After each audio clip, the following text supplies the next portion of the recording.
Jerry Duggan and Javier Pina pit the X-Men against MODOK as the villain unleashes a rage virus onto a cruise ship full of innocent people. Jerry Duggan continues the superheroic turn of the X-Men as they battle the villain MODOK, who's been targeting cruise liners in an attempt to develop a virus to sell to the highest bidder and get himself some money. I thoroughly enjoyed the simplicity of this issue and how, like what Jerry has been doing throughout his run, it's just the X-Men being a bit more of a superhero team, just battling villains and things like that. MODOK also getting a little meta with why he's doing this plan is great. He just wants to get paid, make some cash, and even try out the cruise buffet. It's just so simple and cool. On top of the great heroes versus villains plot, Scott continues his plight as Captain Krakoa, and we actually learn the real psychic behind wiping Ben Urich's mind. What was really cool about this is, throughout the story, the mutants have been worried that Ben is somehow going to expose their big secrets and use it to vilify them and accuse them of all sorts of things, only to learn that he wasn't planning on doing that at all and was actually going to praise them and make them out to be heroes, even coining the term the Immortal X-Men, which of course is the name of a new book coming out soon. It was a great way to showcase how quick to judge the mutants are. Like, obviously some humans investigating them are going to be evil, but not all of them are, and it's shown right here, and it proves that they are actually wrong, and thanks to their knee-jerk reaction, they have ripped the memories of something wonderful from someone. It's kind of that whole great thing of the mutants continuing to say that they are more superior than humans and they are better than humans, yet they keep falling into the same pitfalls that humans do as well, like judging a book by its cover, basically. I can't wait for this to be explored and ripped into more in the coming issues now that we know who was behind it and what has happened. Javier Pina steps in as artist for the issue, and his style absolutely complements Pepe Larraz's work so damn well, and to the point where I actually thought Pepe was still actually on the book. I love how fast paced his action is and how heavy it actually looks as well. Like, you can feel the weight with each hit that Captain Krakoa was delivering to MODOK, and the depiction of MODOK's mind being this kind of perfect suburban life, kind of mirroring the MODOK show that we've seen, and I like that it's all coloured in light blues and pinks to give off this kind of dreamlike state. It was just lovely. X-Men issue 8 was a fantastic, action-packed, simple issue that delivered a great superhero versus villain storyline while also revealing some really awesome new information on Scott's ever-evolving role in the mutant world. I'm gonna give this issue a 10 out of 10.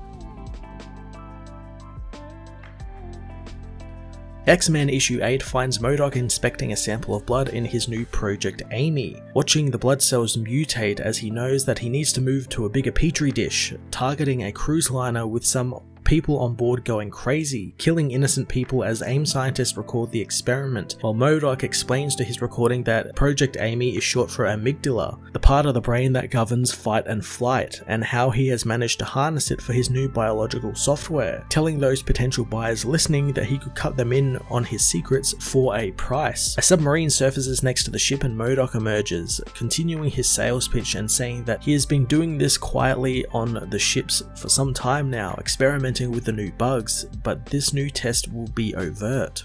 As he finishes his recording, he kicks a crazed woman who tries to attack him, thanking the people for donating their lives for science. The X-Men soon arrive in their jet, with Laura telling the team that somebody was live streaming aboard the boat before it went dark, catching MODOK's monologue. Cyclops tells them they need to get the people out of the cold water around the ship and deal with the people on the boat who are crazy, but Polaris soon points out another emergency, spotting a cloaked ship above them, feeling the metal it is made out of through her powers. Jean doesn't sense anything, which means whomever is up there can afford good psi shields. Wolverine thinks that Rogue should go and deal with the ship while her and Synch board the ship and deal with the people, while Jean, Cyclops and Polaris save the people in the water. Rogue hopes that they have fun, reminding Scott to get into character, prompting Cyclops to activate his Captain Krakoa disguise as the team deploy. On the boat, Wolverine battles a maniac with an axe, taking him down with one punch as she puts another in a headlock, asking Synch why people even cruise. crews. He senses that these people are in a frenzy, and even with Jean's powers he can't put them to sleep, sensing MODOK's drones nearby as well. The heroes battle the AIM drones as Sync tells the survivors not to drink the water since it's been laced with something that is causing this. Everett then tries to talk with Laura, knowing that he had hoped that she would ask him about their time in the vault, and he has thought about using Jean's power to show her what happened in the vault, but knew that was too much of a burden for her to bear. Laura does have one question about their time though, wondering how long it took for her to warm up to him. Everett knows that it only took a couple of 100 years, making Laura joke about how he broke her down quite fast then. Sync makes two AIM drones fight each other as he continues their conversation, telling Laura that it was 217 years before their first kiss. Laura admires his patience, wanting to be asked again some other time since there are more beekeepers ahead. Sync takes a moment to remember their time at the Hellfire Gala and how he thought about how Laura was the only one he wanted, quickly correcting himself, acting like he wanted her to be on the X-Men. Wolverine brings him out of his own mind as she calls for him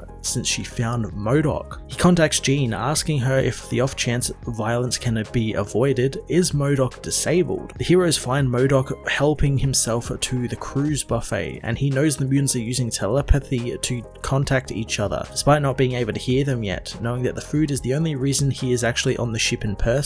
He tells Sync it's rude to continue a private conversation in a group setting as the mutant asks why he's turning these people into rage zombies. MODOK simply says it's for science and a little profit, knowing that he doesn't need to get his hands dirty if he can get the killing done for free, but he didn't count on the mutants being there so quickly, knowing that he should have dined and dashed before they arrived. Outside, the rest of the team have saved the people in the water, contacting Rogue, who has taken down the crew of the cloaked ship, telling them that the AIM scientists were there to harvest the info from the victims.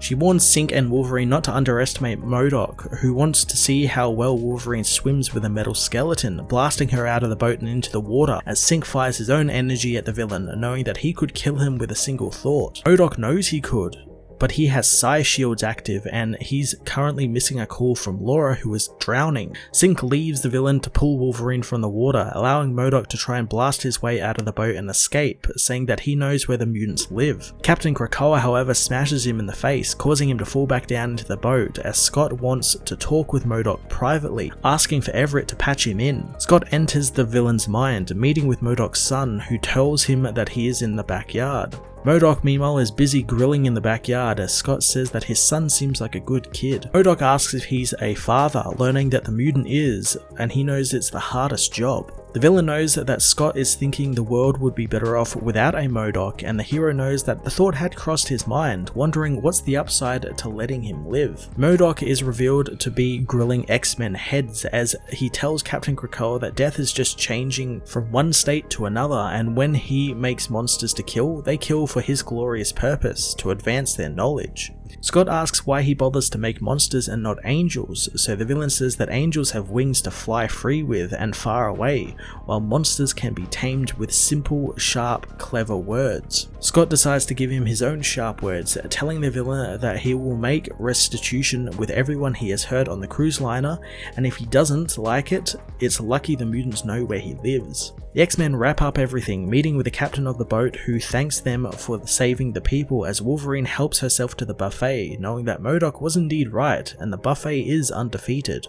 Later on at the treehouse, Scott, in his Captain Krakoa disguise, watches as more people bring food to the mutants to mourn Cyclops' death, but Negasonic Teenage Warhead tells them to wait since she's busy with her girlfriend. Scott thinks that she's busy building her own team of girlfriends as Sync joins him, knowing that she'll make one hell of an X-Men someday. Everett wants to talk with Scott about Ben Urich, something that Scott anticipated. Everett should have known, wanting to have told him before he says anything dumb to Jean, but realizes that he may be in trouble already. Scott knows that it's double trouble, making the mutant laugh since he realizes he's now made a bigger mess than he thought. He reveals that he didn't know how Scott was going to handle Ben Urich and his story, so he took action, taking Jean's power and using it to erase Ben's memory. Scott tells him that the job of every X-Man is to save the world and live to fight another day and prepare the next generation for what they failed to fix. He doesn't want Sync to apologize since he's done far worse and has accomplished so much less. Everett says that he only acted out of fear, but he also took Ben's notebook with all his notes about the story in, knowing that it's a rough read, and he just kicked the door in on Ben's mind and took his memories,